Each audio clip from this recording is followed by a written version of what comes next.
Hello, this is Stephen Crawford, and this is the GameSoft's beta delivery, more specifically the iOS build. So for this week, I got the iOS build to alpha, and then I also got it to beta, and then I went back to Android and got that to beta. So here we have the opening screen. I'm going to go ahead and create the test account that will be provided in the instructions. Email address test@test.com. Password is testing. Now these are going to be blocked out whenever I get further down the line, but since I'm still creating accounts so rapidly, I'm going to have them shown. I'm going to set the username. I'll set the location to my location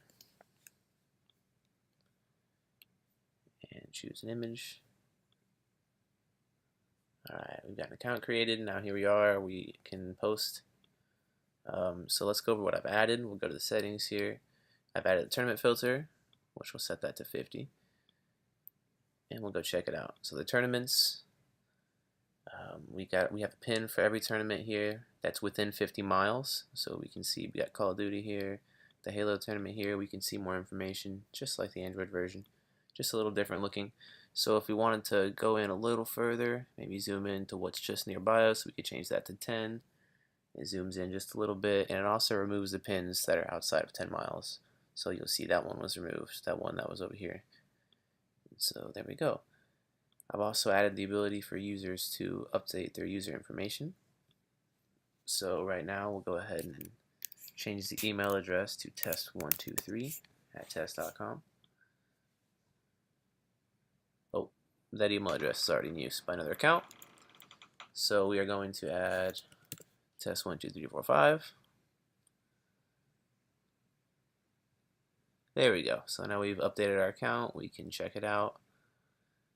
But we're going to change it back though. That way I don't forget how to log in.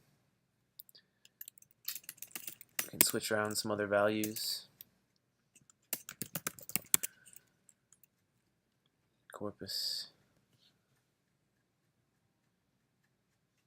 There we go. So we've got an account updated.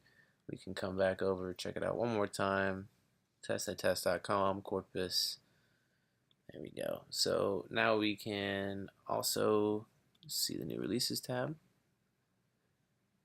So the problem with this is the API that I was going to be using the API that I am using, I thought there would be more date values because whenever I pinged the database, I got specific values and I got some dates, but most of these values are null. And so it's not very easy to, set a notification for, 2019. That means all these notifications would hit at the same time. There would be no use. So pretty much what this is going to end up being is just the details. You tap on one and you can see. I'm going to try to get as much information as I can from the API and put it into this. So users can see some details here. And then for the buy sell tab, there's going to be a messages button here. And in that messages hub, users will be able to see the notifications. So that's a little bit of a change of a little pivot there. But the notifications are definitely changed. They won't work for the way I intended. Let's see what else. Log out really quick. Go to login page. Everything made it. You can also forget your password or change your password from the forgot password screen. Yeah, it works, but this needs to be. I'm going to include this in a separate view controller. That way, it's a bit more clear. The only thing that didn't make it though is the sign in with Facebook. That's not available quite yet. It will be made as soon as this video is ready and turned in, and get this beta processed.